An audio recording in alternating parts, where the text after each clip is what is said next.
Good morning, class 7th. Today we read civics lesson state government. आज हम civics का lesson पढ़ेंगे state government के बारे में. सबसे पहले हमारा आता है इंट्रोडक्शन. इंडिया जो है वो बहुत ही लार्ज कंट्री है. इसमें 28 स्टेट्स और 9 यूनियन टेरिटोरीज है. तो इससे ही रेफर होता है कि ये क्या है, यूनियन ऑफ स्टेट है, यानी कि जो एक यूनियन, एक संघ के साथ में मिलकर बना हुआ स्टेट है.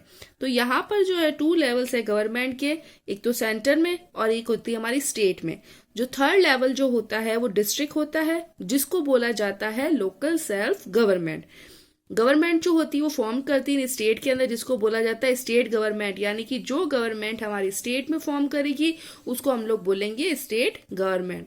जो तो स्टेट गवर्नमेंट जो होता है वो वर्क करता है only with in the boundaries of a state, यानी कि एक स्टेट की बाउंड्रीज के अंदर. अब हमें ये जानना है कि स्टेट गवर्नमेंट आखिर होता क्या है. तो next first is sharing of powers and jurisdiction of state government. अब वो पावर्स को शेयरिंग कैसे करते हैं और स्टेट गवर्नमेंट जो होती है वो जुरिडिक्शन कैसे देती है. तो कॉन्स्टिट्यूशन जो हमारी इंडिया का है वो डिवाइडेड हो सकता है सभी सब्जेक्ट पर उनके लॉज के अकॉर्डिंग. तो इसीलिए जो है 3 लिस्ट बनती है. सबसे पहली लिस्ट हमारी होती है यूनियन लिस्ट, जिसको हम लोग हिंदी में बोलते हैं संघ सूची. कॉन्करेंट लिस्ट, समवर्ती सूची एंड द स्टेट लिस्ट. तो यूनियन और सेंट्रल गवर्नमेंट जो होती है वो हर एक सब्जेक्ट के ऊपर लॉज बनाती है, उसको मेंशन करती है यूनियन लिस्ट के अंदर. तो स्टेट गवर्नमेंट जो होती है वो लॉज बना सकती है जिस सब्जेक्ट को उस पर मेंशन करती है स्टेट लिस्ट के अंदर. तो दोनों यूनियन और स्टेट जो गवर्नमेंट होते हैं वो लॉज बनाते हैं उन सब्जेक्ट के ऊपर जो कि इंक्लूडेड होते हैं कॉन्करेंट लिस्ट में. जैसे कि in case of any conflict, अगर जो है कोई भी संघर्ष हुआ हो तो यूनियन लॉ जो होती है वो वहां पर रहती है. तो जुरिडिक्शन जो होता है यूनियन गवर्नमेंट का वो हो पूरे इंडिया के अंदर होता है, जबकि जो स्टेट गवर्नमेंट जो होता है वो ओनली कंसर्ट किसको करेगा, सिर्फ स्टेट को, क्योंकि वो स्टेट गवर्नमेंट है, वो किसी स्टेट के अंदर ही रह सकता है. तो जो स्टेट गवर्नमेंट जो होते हैं फंक्शन वो इंडिपेंडेंटली होते हैं. कई तरह के उनके ऊपर निषेध भी होते हैं यूनियन गवर्नमेंट के द्वारा. एट प्रेजेंट इंडिया में जो है 28 स्टेट और 8 union territories and 1 national capital territory है हमारे दिल्ली की. तो जो स्ट्रक्चर ऑफ पावर है हमारी स्टेट का वो सिमिलर है यूनियन गवर्नमेंट की तरह. तो जो 3 ऑर्गन्स होते हैं गवर्नमेंट के वो होते हैं स्टेट लेवल पर. तो जैसे स्टेट लेजिस्लेचर जो होता है हमारी विधानसभा का, जिसको हम लोग बोलते हैं विधानसभा और विधान परिषद, और स्टेट लेजिस्लेचर और जुडिशरी जिसको हम लोग बोलते हैं हाई कोर्ट. ओके यानी कि जो अगर हम लोग बात करें लेजिस्लेचर की तो वो गया विधानसभा और विधान परिषद, स्टेट एग्जीक्यूटिव और जुडिशरी हो गया हमारा हाई कोर्ट. इसमें हम सबसे पहले पढ़ेंगे स्टेट लेजिस्लेचर के बारे में.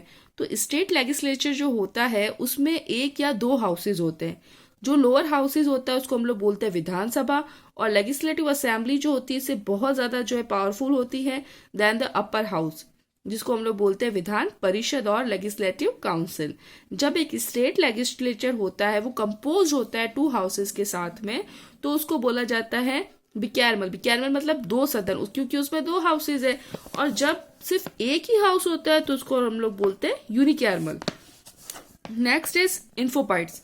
बिहार, कर्नाटका, आंध्र प्रदेश, उत्तर प्रदेश और महाराष्ट्र जो है वहां पर जो है बिकैरमल लेजिस्लेचर. बिकैरमल लेजिस्लेचर क्यों है, क्योंकि वहां पर जो है दोनों सदन है, विधानसभा भी और विधान परिषद भी है, जिसको हम लोग बोल सकते हैं 2 हाउसेज है वहां पर, सॉरी. तो इसलिए दोनों हाउसेज जो होते हैं तो वो जो है बिकैरमल लेजिस्लेचर है. जबकि और दूसरे स्टेट जो है वहां पर ओनली यूनिकैरमल लेजिस्लेचर, यानी कि एक ही है हाउस. नेक्स्ट इज विधानसभा, जिसको हम लोग लेजिस्लेटिव असेंबली भी बोलते हैं. तो विधानसभा जो होती है वो स्टेट को जो है मोर देन 50 मेंबर्स के सही स्टेट करती है, नहीं करती है, सॉरी. ये जो मेंबर्स होते हैं उनको बोला जाता है मेंबर्स ऑफ लेजिस्लेटिव असेंबली, यानी कि एमएलए. एमएलए का मतलब फुल फॉर्म पता है ना, एमएलए का मीन्स है मेंबर ऑफ लेजिस्लेटिव असेंबली. तो जो साइज होता है विधानसभा का वो डिपेंड करता है साइज और पॉपुलेशन के साथ में किसी भी स्टेट के. यद्यपि जो मिनिमम जो नंबर होते हैं मेंबर्स के विधान परिषद सभा के वो फिक्स होते हैं 60. अभी तक जो नंबर्स ऑफ मेंबर्स है वो बहुत ही स्मॉल स्टेट के हैं, लोअर देन जैसे कि गोवा, मिजोरम, नागालैंड और सिक्किम. एक इंसान जो होता है वो एक पर्सन जो होता है वो मेंबर बन सकता है विधानसभा का, जो प्रोवाइडेड कर सकते हैं कि इंडियन है और अबाउ उसकी एज कितनी है 25 से ऊपर है. तो स्टेट जो होता है वो डिवाइडेड करता है सेवरल कॉन्स्टिट्यूशन, बहुत सारे जो कॉन्स्टिट्यूशन है उसमें, जहां पर रिप्रेजेंटेटेड उसको कौन करेगा, एमएलए। तो एमएलए जो होता है वो डायरेक्टली इलेक्टेड होता है लोगों के द्वारा, एक कॉन्स्टिट्यूशनली जो सीक्रेट बैलेट होता है, सीक्रेट बैलेट मतलब जहां पर जो है 2 बॉक्स वगैरह रख दिए जाते हैं, तो वहां पर जो अपनी इच्छा से कोई भी दोनों हाउसेस के जो मेंबर्स है वो अपनी अपनी इच्छा से जो है वोट डालते हैं, उसको हम लोग बोलते हैं सीक्रेट बैलेट। तो जो टर्म होता है विधानसभा का वो होता है 5 ईयर्स के लिए, लेकिन ये जो है भंग किया जा सकता है अगर जो है उसके पीरियड के पहले भी ये पीरियड जो होता है वो एक्सटेंडेड किया जा सकता है अगर इमरजेंसी हो सकती है मैक्सिमम 6 मंथ के लिए पार्लियामेंट के रिसोल्यूशन के लिए। नेक्स्ट इज स्पीकर ऑफ विधानसभा। अब विधानसभा के स्पीकर के बारे में पढ़ेंगे। स्पीकर का मतलब वो स्पीकर नहीं है, मतलब इलेक्शन के बाद में विधानसभा जो होता है वो कंस्टिट्यूटेड होता है। इसकी फर्स्ट मीटिंग जो होती है उसमें मेंबर्स जो होते हैं वो इलेक्ट होते हैं स्पीकर और डिप्टी स्पीकर में। तो स्पीकर जो होता है वो प्रिसाइड्स करता है सारी मीटिंग्स को विधानसभा की, ठीक है। स्पीकर का मतलब यहाँ पर ये है कि ये विधानसभा की मीटिंग्स को जो है वो रखता है। कोई भी बिल और रिसोल्यूशन जो होता है उसको वो इंट्रोड्यूस करता है और पास करता है ओनली विथ हिज एसेंस, ठीक है, सिर्फ उसके निर्णय के बेस पर। वो कंट्रोल करता है, फंक्शनिंग करता है विधानसभा को और मेंटेन्स करता है डिसिप्लिन को और डिकोरम को, यानी कि उसके अंदर क्या क्या जो है हम लोग इम्प्रूवमेंट भी कर सकते हैं, क्या क्या उसमें डिसिप्लिन होनी चाहिए। इसी के साथ में वो डिसाइड करता है कि कोई भी बिल वो मनीबिल है या नहीं है। वो सुपरवाइज करता है वोटिंग को, बिल्स के मतलब कितनी जो है वोटिंग मिल सकती है उसके आधार पर, और एडजॉर्न करता है मीटिंग को विधानसभा के साथ में। उसकी एब्सेंस में जो है डिप्टी स्पीकर जो है वो उसके कार्य को संभालता है। ये है हमारे हृदय Narayan Dixit 70th speaker of UP Vidhan Sabha. Now is Vidhan Parishad. Only 6 state जो होते हैं हमारे इंडिया के वो बिकैरमल लेजिस्लेचर है। बिकैरमल अभी मैंने आपको बताया जहां पर वो 2 हाउसेज होते हैं। तो जो अपर हाउसेज होता है इन स्टेट में उसको बोलते हैं विधान परिषद और लेजिस्लेटिव काउंसिल। एक मेंबर जो होता है विधान परिषद का उसको बोला जाता है member of legislative council, MLC। MLA क्या है, member of legislative assembly. MLC क्या है, मेंबर ऑफ लेजिस्लेटिव काउंसिल। एक पर्सन जो होता है वो बन सकता है MLC अगर उसकी एज जो है वो 30 ईयर्स हो और वो जो है भारत का नागरिक हो। MLC जो होते हैं वो आइदर नॉमिनेटेड होते हैं और नॉन इलेक्टेड होते हैं इनडायरेक्ट वोट के द्वारा, जैसे इलेक्टोरल कॉलेज अभी मैंने आपको बताया उसके थ्रू जो है वो इलेक्टेड हो सकते हैं। तो जो विधान परिषद होता है वो इलेक्ट करता है उसके चेयरपर्सन को और डिप्टी चेयरपर्सन को जो प्रिसाइड करते सारी मीटिंग को। तो जो विधान परिषद होता है वो एक परमानेंट बॉडी होता है, जैसे कि राज्यसभा है हमारे सेंटर में। 1/3 जो होते हैं उसके मेंबर्स वो रिटायर हो सकते हैं हर 2 साल के अंदर। तो इसीलिए एक पर्सन जो होता है वो मेंबर्स हो सकता है इसका, और उसका पीरियड, उसकी कार्यकाल कितना रहेगा, 6 years. Next is relation between Vidhan Sabha and Vidhan Parishad.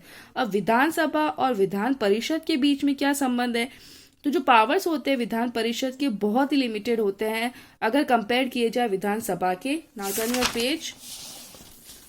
तो जो मेंबर्स होते हैं इसके वो बहुत ज्यादा लिमिटेड होते हैं। एक ऑर्डिनरी बिल जो होता है वो इंट्रोड्यूस किया जा सकता है दोनों हाउसेस के अंदर, लेकिन एक मनी बिल जो होता है वो इंट्रोड्यूस किया जा सकता है ओनली इन विधानसभा, वो भी गवर्नर की सहमति के साथ में। तो जो विधान परिषद जो होता है वो डिले कर सकता है एक बिल को। Now is state legislature. State executive comprise करता है गवर्नर को, इसमें गवर्नर होता है, चीफ मिनिस्टर होता है और काउंसिल ऑफ मिनिस्टर होता है। Now is governor. Do you know that who is our first governor general? तो हमारा फर्स्ट गवर्नर जनरल जो है वो कौन थे, वॉरेन हेस्टिंग्स। ये है हमारे Anandiben Patel, 28th governor of UP. तो जो गवर्नर है वो अपॉइंटेड किया जाता है द प्रेसिडेंट ऑफ इंडिया के द्वारा। वो किसकी एडवाइस पर होते हैं, प्राइम मिनिस्टर। इसीलिए जो रिप्रेजेंटेटिव होते हैं वो यूनियन गवर्नमेंट होते हैं। उसका एक लिंक होता है यूनियन और स्टेट गवर्नमेंट के साथ में। अब हम लोग पढ़ेंगे qualification and term of office. अब इसकी क्या क्वालिफिकेशन है और उसके ऑफिस का क्या कार्यकाल है।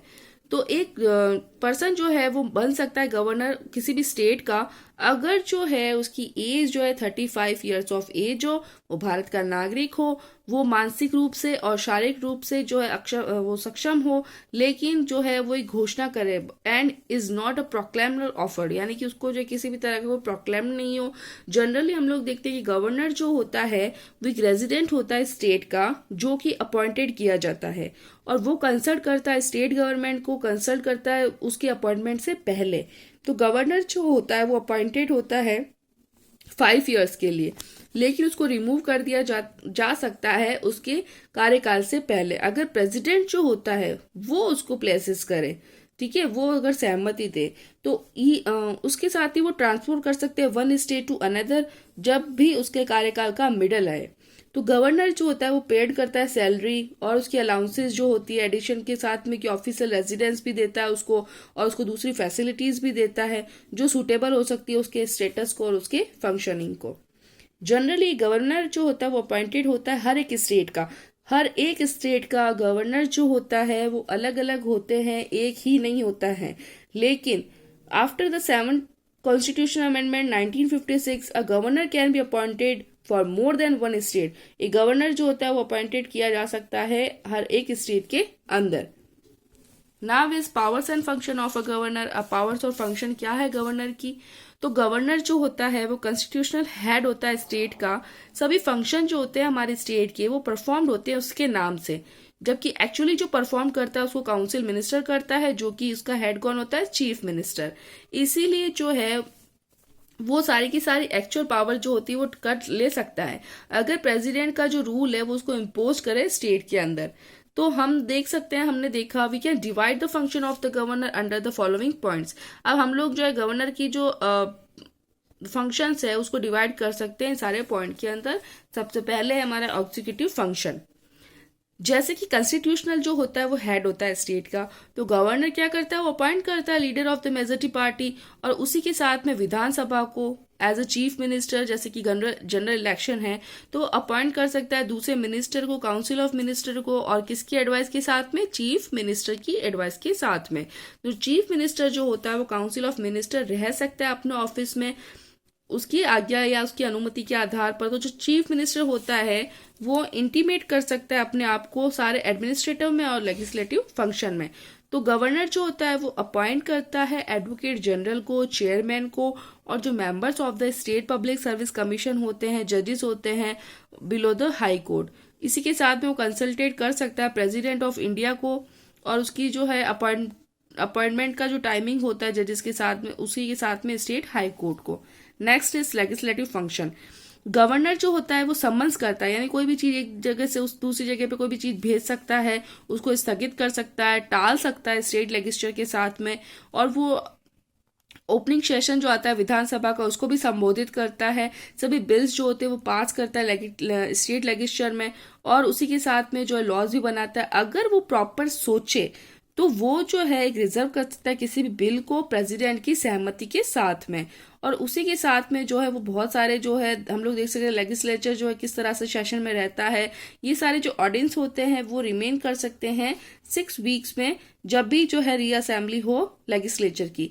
एक मनी बिल जो होता है वो इंट्रोड्यूस हो सकता है लेजिस्लेचर में ओनली जो उसकी सहमति के साथ में। Next is financial function. हमने पढ़ा कि मनी बिल जो होता है वो इंट्रोड्यूस नहीं किया जा सकता लेजिस्लेचर में जब तक कि कंसेंटेंट हो, जब तक कि वो जो है उसकी सहमति के साथ ना हो। वो अंश्योर करता है प्रेजेंटेशन एक एनुअल बजट की विधानसभा में। Next is judicial function.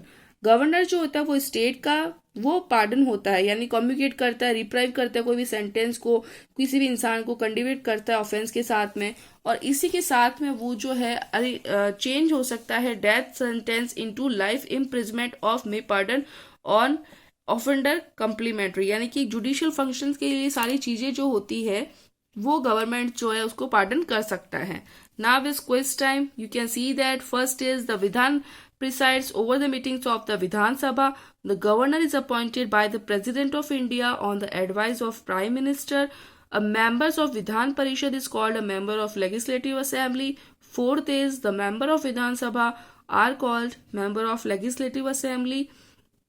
The state governments can make laws on the subjects mentioned in the state list. Okay, so आज हम इतना ही पढ़ेंगे, कल हम लोग पढ़ेंगे discretionary power.